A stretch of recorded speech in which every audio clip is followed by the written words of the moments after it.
15 minutes twice a day and walk your pet at a decent pace around your place. Play hide and seek by hiding some kibble or favorite toys and letting your dog find them. If you have stairs and your dog is mobile, walk up and down twice a day for 5 to 10 minutes. Or better yet, try a power walk on your terrace or backyard for some fresh air. There are more helpful pet care tips at youmove.com, spelled YOUMOVE.com.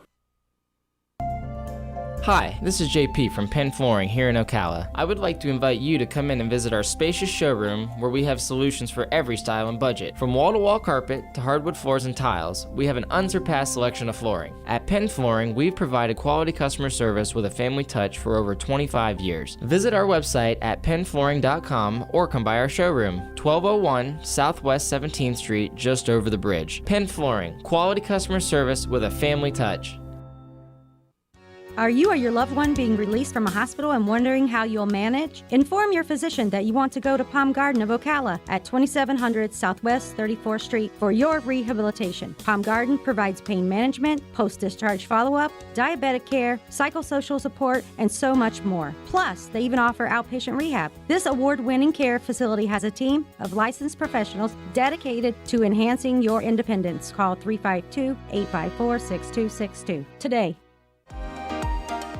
Are you wasting time boxing up packages and going to the post office or the UPS store? Are you tired of not knowing what you'll pay when you get there? Just Ship offers pickup service and flat rate packaging and postage rates, which takes the guesswork out of shipping while saving you time and money. So quit wasting valuable time and money. Call or text Just Ship at 352-234-3840. That's 352-234-3840.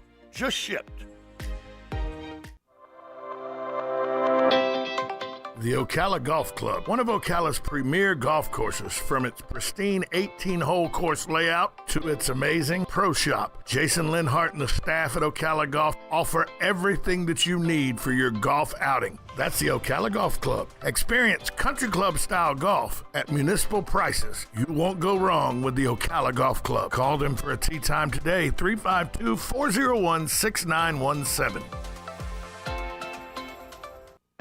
Get it for less at the DIY Home Center outlet. Get top quality real wood cabinets the same or less than the big box stores are selling the cheap stuff. And that's not all. Drywall screws big box stores are $6.47 a pound. At DIY, only $4.99. Plus, DIY has the largest selection of mobile home parts and accessories anywhere. From carpet to doors, get the DIY supplies you need for less. The DIY Home Center outlet. We are your building material closeout store. 2191 Northwest 10th Street, just 2 miles east of I-75.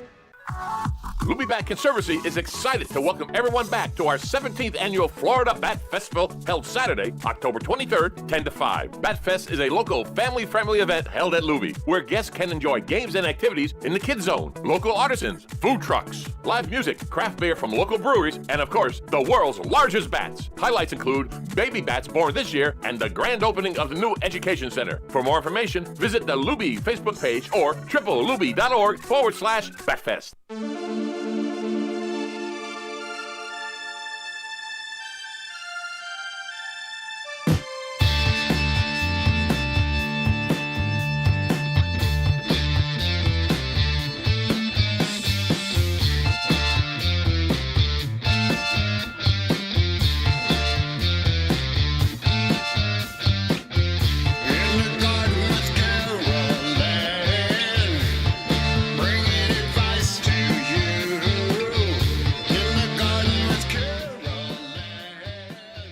That's right. It's In the Garden with Master Gardener Carol Ann Baldwin. Carol Ann, before we get started, I got great news. Yeah.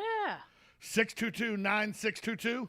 It's working. You can call that number, and we can take your call. 622-9622 is the number to call.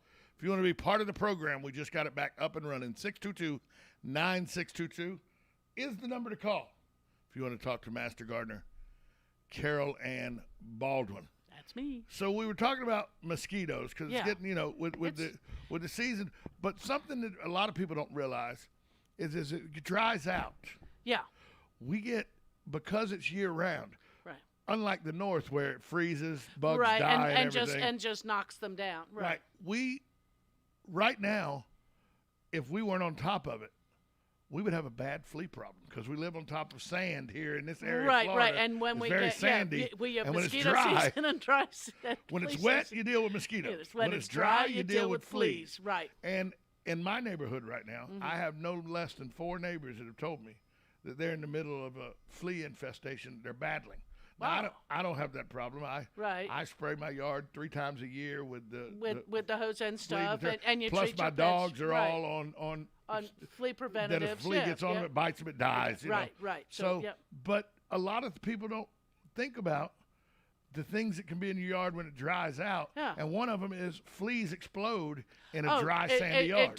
It does. Yeah. When the dry season, usually I hear the most complaints about fleas come about February and March. When it's really, really dry and brittle. It's really been dry before any rains have started. It's warmed up just enough for the bugs to wake back up.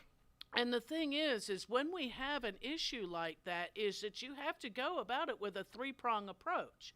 You have to treat the yard, the house, and the pets. So, if your pets are on a year-round preventative for the fleas, you should not have a big issue in the home. No. And we don't. And it helps we don't have carpet either. That helps a lot. Carpet. Lack of carpet is good. But the yard, a lot of times, we can have little issues off and on because squirrels, rabbits, deers, raccoons, anything with fur, all have fleas, and we're not going out there and treating everybody for fleas. Yeah, I'm not taking Susie Squirrel and giving her a bath. Yeah, no, or putting a couple drops on the back of the neck there. Yeah, not doing that. Not happening. Grab that big old raccoon that comes rummaging. But I think a lot of people forget though that that's directly related to your yard and how dry it can be. And how dry it can be. Right. And that's if you keep your yard, if you have a regular regimen of watering your grass and everything regular, does that help? I think most of the time, probably yards that have irrigation systems that are used, and then you're talking your higher maintenance lawns. Yeah. There's always just in St. Augustine lawns that those well, I got a St. Augustine yard. Don't. A little higher maintenance, look, but you're watering it. But you're watering that lawn. I don't have any grass. I got stuff that grows. You know what? In the summer when it's all green and cut close, nobody knows. Yeah, that's it. Nobody knows. Good morning. You're on with Carol Ann Baldwin. Good morning, guys. Hey, Thank God the phones are working. There we go. Boy, if I can't talk to Carol Ann on Tuesday, the rest of my week is bad. There you go. Well, they fixed it just in time. Yeah, just while we were on break, we got the call. Okay, my wife called me. She's up in Wisconsin. She bought a condo up there that we're going to go back and forth eventually. But anyways, they're having a stink bug problem up there. Oh. And I don't know, supposedly they're everywhere in the United States. And I had heard that they came from Japan around 2006. And I don't know. I've been down here in Florida for 26 years. Never seen one. Not that I'm aware of. But what's the deal on those stink bugs? There's a couple different kinds of stink bugs. By the way, bugs, I've had stink bugs all my life. I was going to say stink bugs have been here. Smash them on my sister's head when I was a kid. To gross her out. Oh, it's fantastic. Because you've got the stink bug that is the palmetto bug, the cockroach kind of thing. That when you mess with them, they emit a foul odor. Then you have the stink bug that's in the vegetable garden that looks like a soft shell, looks like a horseshoe crab or something. It's a looks like it's got an armor on it. And actually, they are armored. They actually hurt when you try to squish those. Yes. They'll poke you and they smell Ooh. when you squish them. So I'm not sure what stink bug that one would be. I know they have some issues up in the Northeast with a lanternfly that's horrible right now that did come in accidentally, I think, on some crates. That's how most pest issues come in, is either on produce or on crates. Yeah. But so I'm not sure what that one is. Yeah, can he sting or bite you? The ones that we have, no. I mean, the ones in the vegetable garden will do damage to vegetable crop. You know, they'll pierce the plant and suck juices out of the stems of plants and the leaves and the fruit. And the other one actually eats leaf litter. You know, the palmetto bug, the stink bug, cockroach. They like to be outside. You know, preferably. Yeah, so, it likes eating rotting leaves decaying leaf material usually. Yeah. So when you kill them, they let out that stink odor, then, right? When you squish, because there's a gland in it, it's a defense mechanism for them. So you go to sweep one off your porch, and next thing you know, you go ooh, yuck, and it smells for a while. Yeah. I suppose the best way to get rid of it is some kind of a bug killer, right? Yeah, probably. That might be the easy way. I mean, as long as you don't squish them, you're not going to get that bad odor, right? Right. Yeah, I'm trying to do. I'm trying to look up the stink bug. Okay, Wisconsin stink bugs 2020. Wow, there it is. It comes right up on Google. Yeah, you. And that's again, it's the same kind of thing. It's it's an outdoor. Yeah, it's a. But they are about to sneak into homes. What to do? Huh? Well, we may have to take a little look it up on this one. But I mean, those are like the kind of brown marmorated stink bugs known for their putrid odor will crawl into your home in greater numbers than usual as the cooler temperatures arrive in Wisconsin. I would set off a bug bomb. Yeah. Or spray around like the exterior, the windows, the door frames, and things like that. If there's an attached garage or laundry area, the vents where dryers vent out, or if the range vents to an outside wall or something like that. That'd be where I'd be looking to treat, putting some spray foam kind of stuff or insulated strip around door frames and things like that, which, I'm sure windows and doors are way better insulated there than they are here. You're right. Well, with cooler weather, especially up north starting now, I would imagine they're coming in to seek a warm place for over the winter, right? Correct. That's exactly what they want to do. Come inside and stay warm. Just like with us. The bugs come in because it's too cold, or they come in because it's too hot. Yeah. They come in because it's too wet outside, or they come in because it's too dry outside. Give them an excuse, and they're going to come in. Well, put a sign on your door: "Stink bugs not welcome." That might help. Yeah, that might help. But no stink bugs allowed. But I would be trying to do whether or not they're. I mean, moreover, they're going to be. You don't need to send me any notifications. Thank you.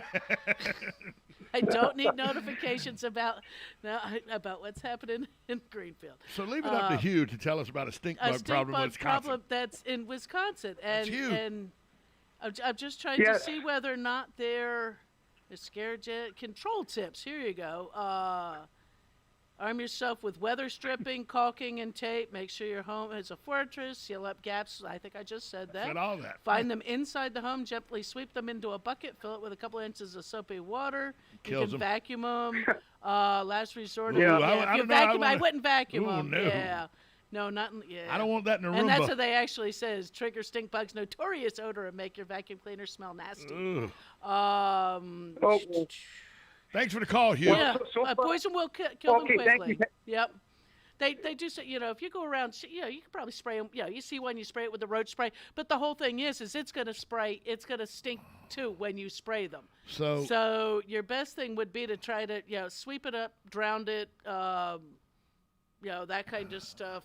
I got a text message. But it was just a photo of somebody bragging. I want to show it to you. Okay. Because I want you to see what it is, and then I'll tell you who it is, because it's not my wife, by the way. Okay. Oh, looky there. Except that almost looks like, are those actually, it almost looks like that. It looks like the ground cover cucumber. I mean, I have that growing in my yard too, but it's not, the little cucumber doesn't get much larger than the size of a pea. Weed. Yeah. That came from Joe Martone. Okay, that's a weed, Joe. No question with it. Just I get. Yeah. I guess he was asking. Is it a wig? Yeah, it's right. It's. I have it growing on the ground. The leaves. He said found these growing wild on a fence in Asheville, North Carolina. Okay. What are they, and if we can eat them? Yeah. No, the cucumber, the little berry, the cucumber doesn't get very large. It stays about the size of a large pea. So you can't eat them then? Yeah, I don't think so. I don't think so. There you go, Joe Martone. You cannot eat them. Yeah. So he's up in North Carolina right now. No, he's not in North Carolina. He just came back. Okay. He was up there and he saw that and he took a picture of it to make sure to ask you about it. Right. I've got it. Yeah, I've got it growing in my yard too. It's one of many things that grows in my yard. And it's funny because lately there's been all kinds of people on some Florida Facebook pages, and I guess some Southeast ones too, where people go, I've got this stuff growing all over, and it's wavy basket grass. Right. It's growing in their shady areas where their lawn won't grow. And it's going to die with the first frost. So it's like, okay, don't worry about it. I encourage mine because I can't grow grass in my yard. My yard is just too shaded. Right. I'm thinking of ryegrass this year. How about opening the canopy, Caroline? That costs some money. There's quite a few trees I'd like to take out. How about getting some spikes and do it yourself? Yeah, right. I can just see me. You know how to prune TV. Yeah, you know how to prune trees. No.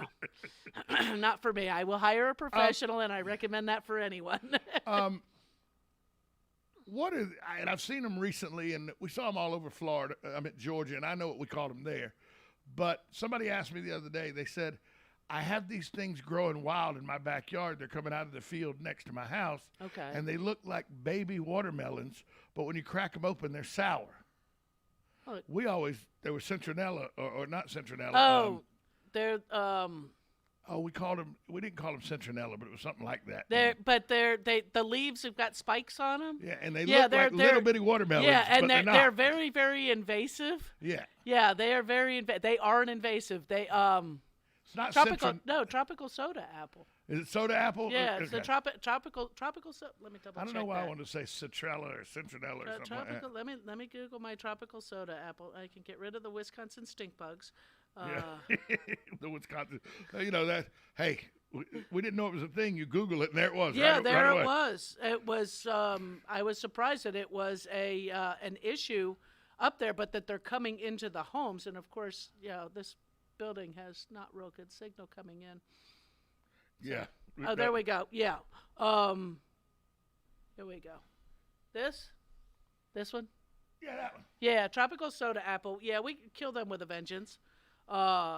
It's bad news. It says, despite the fun name, plant is bad news. And it is. It does have spikes. It's going to hurt you if you grab it. This is the one I was talking about. The cucumber.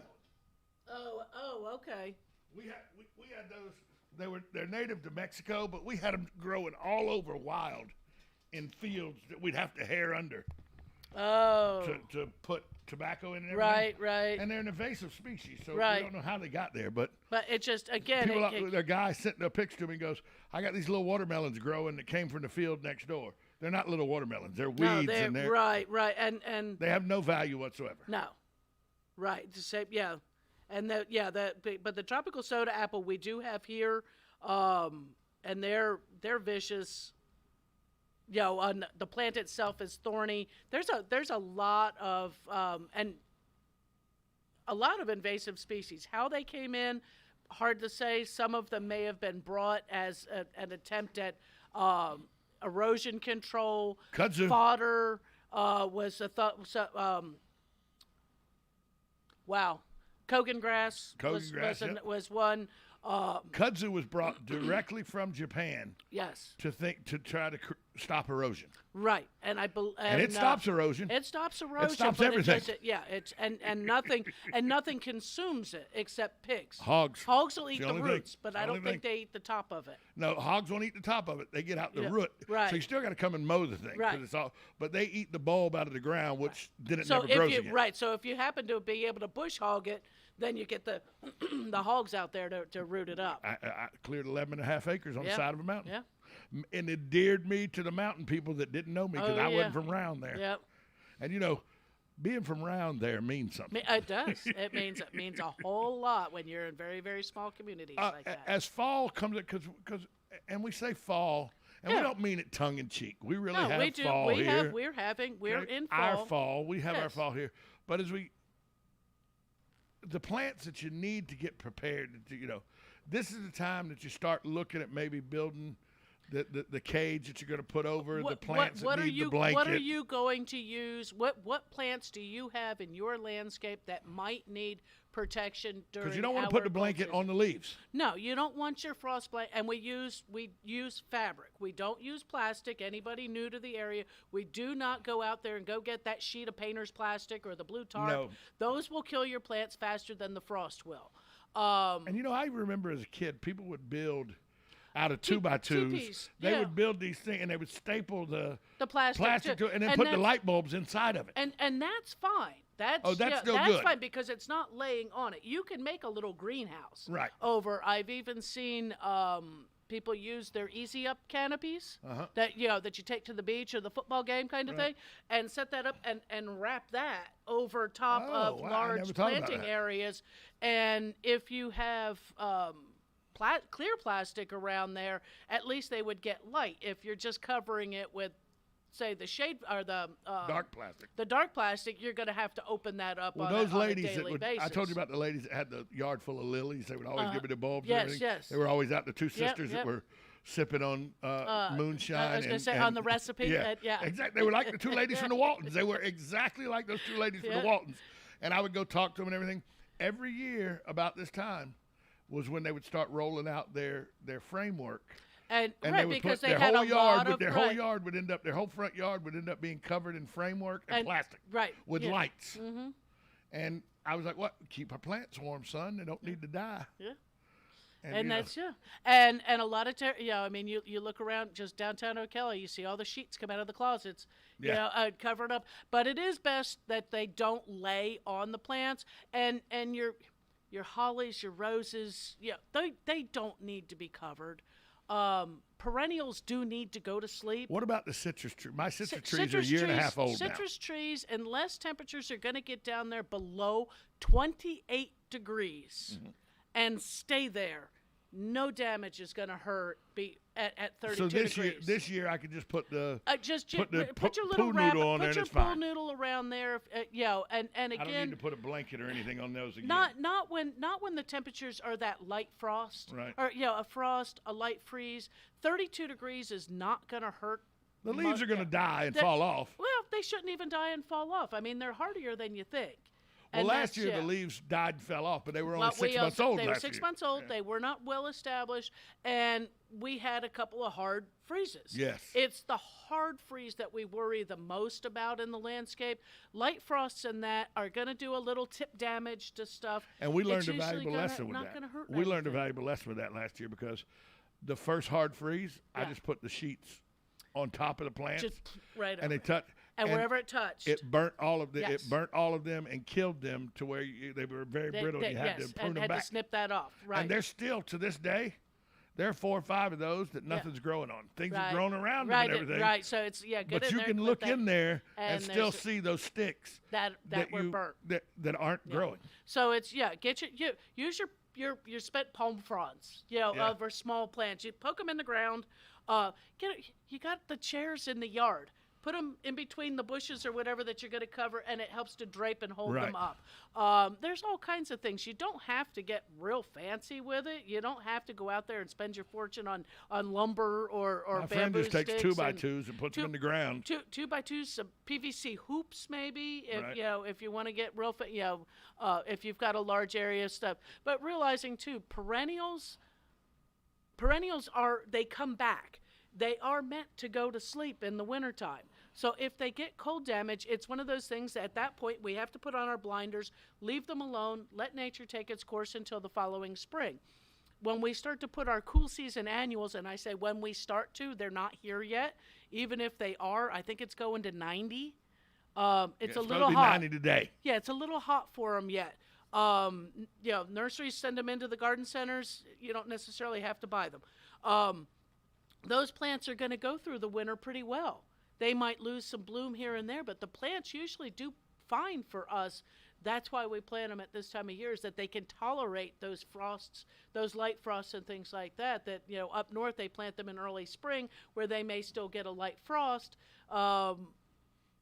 and for us, we plant them in the winter where we have our light to moderate frost. Is this, because we're early enough, is this a good time where you still are the frost blankets in? They are. I know at my store they're in, and we do have them out.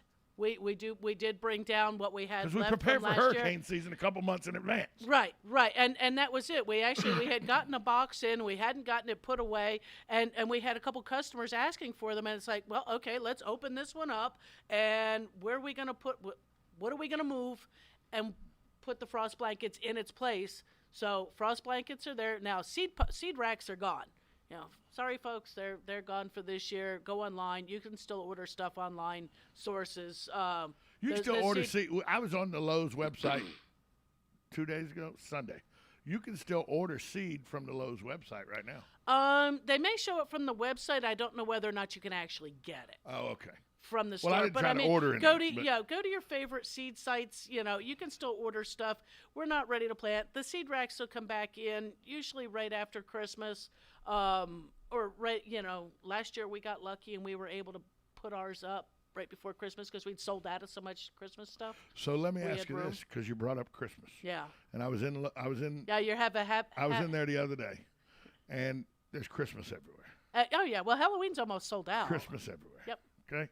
Christmas and Thanksgiving and Halloween. What day do the trees show up?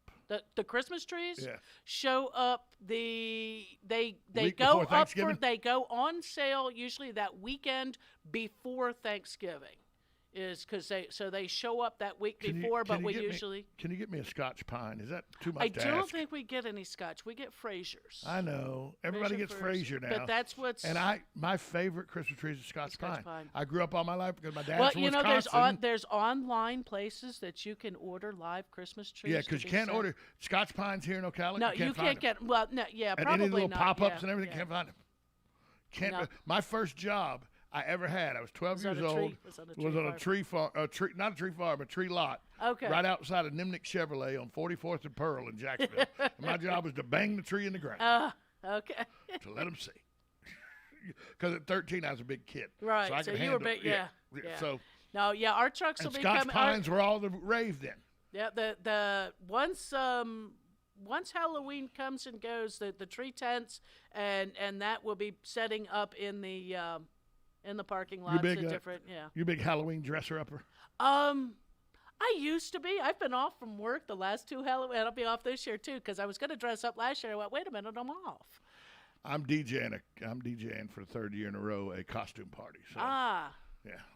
Fred Flintstone 2 years ago, a blind referee last year. I don't know what I may go as Master Gardener Caroline Baldwin. Oh, this year. I may do that. We could try that. Get a T-shirt, pair of khaki shorts. There you go. Talk about things that I know about. Get a floppy hat get a floppy, exactly. Caroline, where can they find you? They can find me at Lowe's down there in Lady Lake and also at the In the Garden Facebook group page. So look me up. Caroline Baldwin, Master Gardener Caroline Baldwin. She joins us every Tuesday from 9 to 10, and she was able to talk to Hugh today, so it kept Hugh's week in good shape. Yep, there we go. Caroline, talk to you next week. Yes. We'll be right back with Matt Gibbs from Sunrise Auto after this timeout on 1370 AM, 96.3 FM, WOCA, The Source.